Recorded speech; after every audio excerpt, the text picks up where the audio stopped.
Hello guys, welcome to new blog. आपण आता अलिबागला चाललो. एक छोटंसं समाजकार्य आपल्या हातून घडतंय. आदिवासी पाड्यातनं ट्रायबल एरियामधनं बरेच लोक आपल्याकडे आता शिबिरासाठी येत आहेत. माझ्या बरोबर एक डॉक्टर, एक ओटी असिस्टंट आणि 2 सिस्टर अशी टीम घेऊन आपण चाललो. येस, ज्या आरोग्य शिबिरला आपण आलोत ती जागा एवढी सुंदर आहे. तर आज खरंच एक उत्कृष्ट निसर्गरम्य वातावरणामध्ये आपलं आज कॅम्प होणार आहे. आपण थोड्याशा झलक आपण त्याच्या बघून घेऊया. तळ आहे, तुम्ही बघू शकता.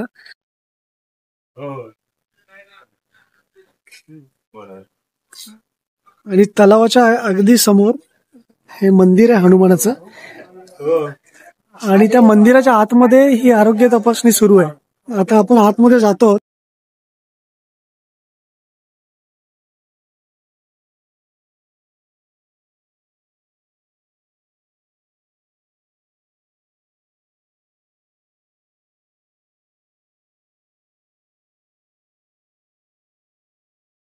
आता नुकतंच आपण त्या हेल्थ कॅम्पच्या ठिकाणावरून आता परत आलोय.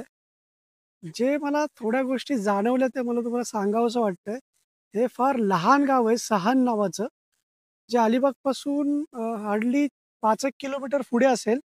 आणि या गावामध्ये आल्यानंतर असं वाटलं की नक्कीच इकडे प्रगती पहिल्यापेक्षा जास्त झाली आहे. आदिवासी पाड्या असून सुद्धा लोकांकडे इंटरनेट कनेक्टिव्हिटी, वायफाय ह्या सगळ्याच गोष्टी अवेलेबल होत्या. त्याचबरोबर जे शहरातली लोक ज्या धक्काबुक्कीच्या जीवनामध्ये आपला पूर्ण वेळ वाया घालवत असतात आणि जगत नाहीयेत, त्यांच्यासाठी मला असं वाटतं या ठिकाणी कधी आलात तर तुम्हाला कळेल की लोक उदरनिर्वाह पण सुंदर पद्धतीने करत आहेत आणि जीवनशैली पण उत्कृष्ट आहे आणि हेल्दी आहेत. म्हणजे वयाच्या 70-80व्या वर्षात सुद्धा लोकांना डायबिटीज, बीपी असले कुठलेही आजार नाही आहेत. आणि तेच मी डॉक्टरांशी आता डिस्कस करत होतो. त्यांच्याकडनं कळलं की 70व्या वर्षी बीपी नाहीये, डायबिटीस नाहीये आणि इकडे 40 नंतर सगळं मुंबई, पुण्यामध्ये सुरू झालेलं असतं. याच्यासाठी काही अंशी धावपळीचं जीवन, स्ट्रेस आणि वातावरण पण नक्कीच त्याच्यासाठी महत्वाची गोष्ट आहे जी आपल्याला सांगावी लागेल. हवेत असलेलं प्रदूषण, गोंधळ, ह्या सगळ्याच गोष्टी एकंदरीत मॅटर करतात. आणि म्हणूनच